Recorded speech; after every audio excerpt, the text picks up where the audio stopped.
আসসালামু আলাইকুম রহমতুল্লাহি ওয়া বারাকাতুহু। সুপ্রিয় দর্শক শ্রোতা, দেশে প্রবাসী বিশ্বজুড়ে যেখান থেকে এই মুহূর্তে এটিও নিউজ দেখছেন, সকলকে অন্তঃস্থল থেকে রমাদানের মোবারকবাদ জানাচ্ছি। সুপ্রিয় দর্শক শ্রোতা, রোজার মাসে অনুষ্ঠানে আমরা ইসলামের বিভিন্ন বিষয় নিয়ে আলোচনা করে থাকি। আজকে আমরা আলোচনা করব সাহরি ও রমজান। এই বিষয়ে আলোচনা করার জন্য আমরা স্টুডিওতে আমন্ত্রণ জানিয়েছি দেশের বরেণ্য আলেম দ্বীন, লেখক, কলামিস্ট এবং সাংবাদিক, শিক্ষাবিদ ডক্টর মুফতি মুর্শিদ আলম সালিহি, প্রধান মুহাদ্দিস, দুর্বাটি মদিনাতুল উলুম কামিল মাদ্রাসা। আসসালামু আলাইকুম ওয়া রাহমাতুল্লাহি ওয়া বারাকাতুহু। মোহতারাম, কেমন আছেন? আলহামদুলিল্লাহ, আল্লাহ পাক অনেক ভালো রেখেছেন। আপনি কেমন আছেন? আলহামদুলিল্লাহ, আল্লাহ পাক আমাকেও ভালো রেখেছেন। আপনাকে রমজানের প্রতিদিনের আয়োজন রোজার মাসে অনুষ্ঠানে স্বাগত জানাচ্ছি। জি, আপনাকে মোবারকবাদ জানাচ্ছি। জাযাকাল্লাহ। মোহতারাম, আমরা রমজান শুরু করতে যাচ্ছি, সাহরি এবং রমজান। এই বিষয়টি অত্যন্ত গুরুত্বপূর্ণ। রাসূল পাক সাল্লাল্লাহু আলাইহি ওয়াসাল্লাম বলেছেন, তাসাহহারু ফাইন্না ফিস সাহুরি বারাকা। তোমরা সাহরি করো, কারণ সাহরিতে আল্লাহ সুবহানাহু ওয়া তাআলা বরকত রেখেছেন। এই বিষয়টি আপনি আমাদের দর্শকদের উদ্দেশ্যে যদি কিছু আলোচনা করতেন। সুযোগ উপস্থাপক, আসলে দেখতে দেখতে মহেন্দ্রগণের সময় পবিত্র মাহে রমাদান চলে এসেছে। আর এই রমজান মাসে কয়েকটি গুরুত্বপূর্ণ দিক রয়েছে। এক হচ্ছে কোরআন নাজিল হওয়ার কারণে এই রমজানের এত মূল্য। দ্বিতীয় হচ্ছে সিয়াম সাধনা শুরু করলেই সর্বপ্রথম কিন্তু সাহারির বিষয়টি আসে। আমরা আরবিতে দেখতে পাই লোগাতে সাহারি শব্দটি ব্যবহৃত হয়েছে, আর সেহরি আমরা বলে থাকি, সেটি উর্দু ফার্সিতে ব্যবহৃত হয়ে থাকে। তো এই সাহার বা সেহের এর অর্থ হচ্ছে, সাহারি শব্দের অর্থ জাগ্রত হওয়া। তো আমরা যে গভীর রাতে যে জাগ্রত হই ঘুম থেকে, এই সায়েন্টিফিকরা আলোচনা করেছেন রাতের শেষ অংশে যখন জাগ্রত হয় মানুষের ব্রেন শক্তির যে দীর্ঘ সময় তারা ঘুমিয়ে থাকার কারণে এরপর যখন উঠে তখন এটা চালিকা শক্তিটা খুব বেগবান থাকে। এবং এই সময়ে আল্লাহ সুবহানাহু ওয়া তাআলার নেটওয়ার্কটাও খুব ভালো থাকে, কারণ পৃথিবীর সকল মানুষ ঘুমিয়ে পড়ে। ওই সময়ে নেটওয়ার্কটা এত সুন্দর থাকে, 244 304 নাম্বারে যখন ডায়াল করে, অর্থাৎ আল্লাহর আবজাদি কিছু গণনা রয়েছে, গাণিতিক যেমন আমাদের গণনা আছে তেমনিভাবে আরবি অক্ষরেরও গণনা রয়েছে। তখন আল্লাহ তাআলা রিসিভ করে বলেন, আলামি মুস্তাগফিরলি ফাগফিরলাহু, কে আছো গুনাহ করেছো আমার কাছে ক্ষমা চাও, আমি তোমাদেরকে ক্ষমা করে দেব। আলামি মুস্তারজিক ফারজুকহু, কার রিজিকের পেরেশানি আছে, রিজিকের জন্য মানুষের ধারস্থ হওয়ার প্রয়োজন নেই। ইয়াকা না'বুদু ওয়া ইয়াকা নাস্তাঈন, শিক্ষা দিয়েছেন তোমরা আমারই ইবাদত করো, আমার কাছে চাও। আল্লাহ রাসূলও বলেছেন, ইজা সাআলতা ফাসআলিল্লাহ, যখনই চাইবে আল্লাহর কাছে তোমরা চাও। আল্লাহ তাআলা তাই বলছেন যে কে আছো তোমরা রিজিকের পেরেশানি, আমার কাছে চাও, আমি তোমাদেরকে সেই রিজিক দান করবো। আলা মুবতালা ফাওয়াফি, কে বিপদে পড়েছো, অসুস্থ ছেলে সন্তান স্ত্রী বা বিভিন্নভাবে তুমি হেজিটেশনে আছো, আমি আল্লাহর কাছে তুমি এই বিপদ থেকে উদ্ধারের জন্য আমার কাছে তুমি সেভাবে বলো, আমি তোমাকে বিপদ থেকে উদ্ধার করে দিব। তাহলেই বোঝা যায় যে অত্যন্ত গুরুত্বপূর্ণ একটি সময়। আপনি যে হাদিসখানা নোট করেছেন যে তাসাহহারু ফাইন্না ফিস সুহুরি বারাকা, বুখারী শরীফের হাদিসখানা, আল্লাহ রাসূল বলেন তোমরা সাহারি খাও, সাহারির ভিতরে যাবতীয় বারাকা রয়েছে। আমি এখানে 4টি বিষয় উল্লেখ করব যে সাহারি আমরা কেন খাবো। এক হচ্ছে প্রিয় পয়গম্বর মুহাম্মদুর রাসূলুল্লাহ সাল্লাল্লাহু আলাইহি ওয়াসাল্লামের আদেশ, যেমনটি আমি বললাম এই হাদিসটা রাসূলুল্লাহ সাল্লাল্লাহু আলাইহি ওয়াসাল্লাম বলেছেন বারাকা আছে। আর দ্বিতীয় বিষয়টি হচ্ছে ওই যে 3টি কথা বললাম যে আল্লাহ তাআলা প্রতি রাতেই শেষের অংশে তিনি এসে মানুষদেরকে এভাবে ডাকতে থাকেন আর দিতে থাকেন, দেওয়ার জন্য প্রস্তুত। ওয়াইজা সাআলাকা ইবাদি আন্নী ফাইন্নী করিব, যে আল্লাহ তাআলা খুব নিকটবর্তী, নাহনু আকরাবু ইলাইহি মিন হাবলিল ওয়ারিদ, শাহিরগেরও আরও নিকটবর্তী আল্লাহ সুবহানাহু ওয়া তাআলা। তাহলে এই একটি গুরুত্বপূর্ণ বিষয়। আর তৃতীয় আরেকটি বিষয় হচ্ছে সমস্ত পয়গাম্বররা সাহারি গ্রহণ করেছেন। এই গুরুত্বের কারণে সেই আমাদের প্রিয় নবী মুহাম্মদুর রাসূলুল্লাহ সাল্লাল্লাহু আলাইহি ওয়াসাল্লাম সেভাবে আমাদেরকে আদেশ করেছেন। আর চতুর্থ বিষয়টি হচ্ছে যারা অমুসলিম ইহুদি এবং খ্রিস্টান তারা সাহারি গ্রহণ করতো না, রোজা থাকতো ঠিকই, কিন্তু তারা সাহারি গ্রহণ করতো না। আল্লাহ রাসূল বলেন খাল্লিফুল ইয়াহুদা ওয়ান নাসারা, তোমরা ইহুদি এবং নাসারা থেকে তোমরা একটু ব্যতিক্রম থাকো, আলাদা থাকো। এ সব মিলে একটি প্যাকেজ হচ্ছে এই সাহারি। এবং রাসূলুল্লাহ সাল্লাল্লাহু আলাইহি ওয়াসাল্লাম আরও বলেছেন, ইন্নাল্লাহা ওয়া মালাইকাতাহু ইউসাল্লুনা আলাল মুতাসাহহিরিন, ইবনে মাজাহ শরীফের এবং মুস্তাদরাকে হাকিম এবং বাইহাকি শরীফে এসেছে। আল্লাহ রাসূল বলেন যে আল্লাহ এবং তার ফেরেশতারা রহমত বর্ষণ করতে থাকেন যারা এই গভীর রাতে উঠে সাহারি গ্রহণ করে থাকে। সুবহানাল্লাহ, কত চমৎকার এই আয়োজন। এবং আপনি দেখুন, আমরা এই যে পবিত্র মাহে রমাদান এসেছে, যারা আমরা তাহাজ্জুদের অভ্যস্ত নয়, এটি কিন্তু একটা ট্রেনিং। ওই যে সময়টিতে আমরা সাহারি গ্রহণ করার জন্য উঠি, আমরা কিন্তু এটি হচ্ছে তাহাজ্জুদের একটি খুব গভীর একটি সময়। আল্লাহ রাসূলকে আল্লাহ তাআলা ডাক দিয়ে বলছেন, ইয়া আইয়ুহাল মুযাম্মিল কুমিল লাইল ইল্লা কলিলা। যে কম্বল আল্লাহ রাসূল কম্বল গায়ে দিয়ে শুয়ে আছেন, পয়গম্বরকে কোনোদিন আল্লাহ সুবহানাহু ওয়া তাআলা নাম ধরে ডাকেন নাই। কখনো ইয়া আইয়ুহাল মুযাম্মিল, কখনো ইয়া আইয়ুহাল মুদ্দাসসির, কখনো ইয়াসিন।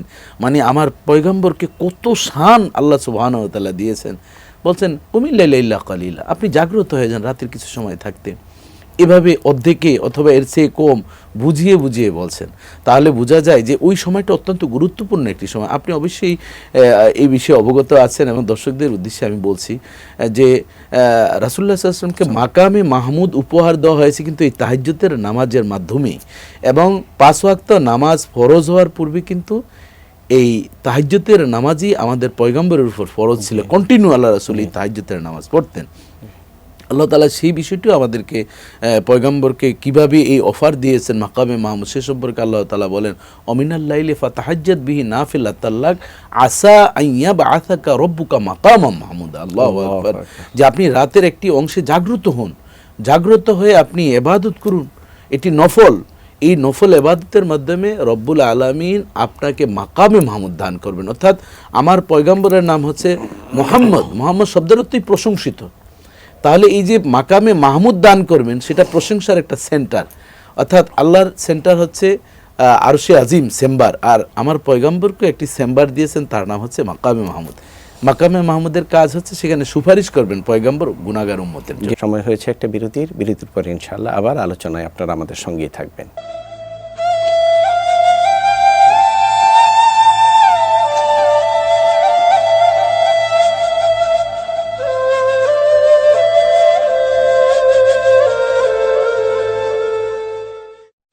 আসসালামু আলাইকুম রহমতুল্লাহ।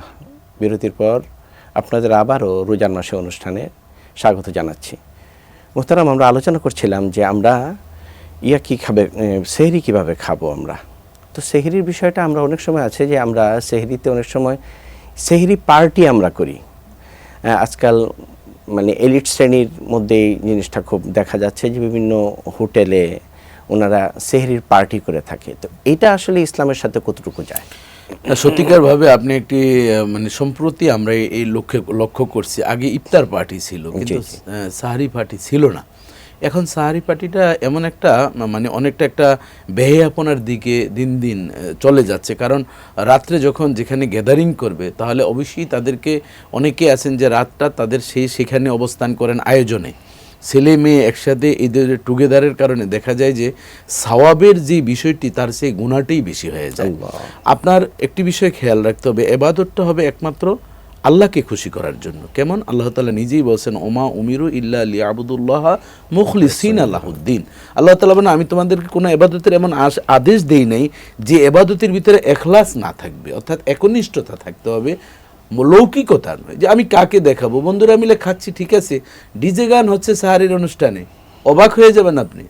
তাহলে এটা বেজাতিদের একটি কুসংস্কার, এটি বাংলাদেশ জমিনে কোনোদিন আমরা কল্পনাও করি না, যেটি আমরা দেখছি। আপনি বলবেন তাহলে এটি কি সব জায়গায় হচ্ছে? না, যেখানেই হচ্ছে কিছু না কিছু এই বেপর্দা বেহেয়াপনার কারণে সওয়াবের কাজটাকে আমরা একেবারে গুনার দিকে ঢেলে নিচ্ছে। এই জন্য আল্লাহ রাসূল বলেন, বুখারী শরীফের হাদিস, যে আন্নাল হালালা বাইয়িনুন ওয়াল হারামা বাইয়িনুন, নিশ্চয় হালালও স্পষ্ট এবং হারামও স্পষ্ট রয়েছে। অবাইনাহুমা উমুরুন মুস্তাবিহাত, এই দুইয়ের মাঝে কিছু সন্দেহের জিনিস রয়েছে। ফাত্তাকুশ শুবহাত, তোমরা সেই সন্দেহের জিনিস থেকে দূরে থাকো। যেখানে ছেলে মেয়ে একসাথ হলে সাধারণত এটি আগুন এবং মোম, সেখানে একত্রিত হলে কিছু না কিছু এই ধরনের গ্যাদারিং হবে। আবার বিষয়টা হচ্ছে রাত, তখন এই গ্যাদারিংয়ের কারণে দেখা যায় সওয়াবের পরিবর্তে বেশি গুনাহ হয়ে থাকে।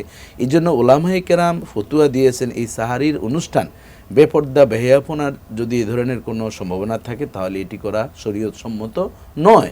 খাবার আমরা খেতে পারি, একজন আরেকজনের বাসায় দিতে পারি, এই অনুষ্ঠান করবে, কিন্তু নারী পুরুষের সংমিশ্রণ হয়ে এ ধরনের বেহায়াপনা গুনার কাজ যাতে না হয়, সেই বিষয়টি পরিলক্ষিত। জাযাকাল্লাহ। আরেকটা বিষয় আমাদের এখানে হয় যে অনেকে আমাদের তারাবিন সালাত আদায় করার পরে ওনারা চিন্তা করেন যে একেবারেই খেয়ে নেই, আর সেহরির সময় আর ওঠার দরকার নেই, এবং রাত্রের খাবারটা ওনারা একটু দেরি করে, হয়তো 12টা 12:30টার দিকে ওনারা খাচ্ছেন, এবং এটাকেই সেহরি হিসাবে ওনারা ধরে নিচ্ছেন। এটাতে আসলে সেহরির যে সোয়াব বা বারাকার যে বিষয়গুলি আপনি আলোচনা করেছিলেন, এর সাথে আসলে কতটুকু যায়?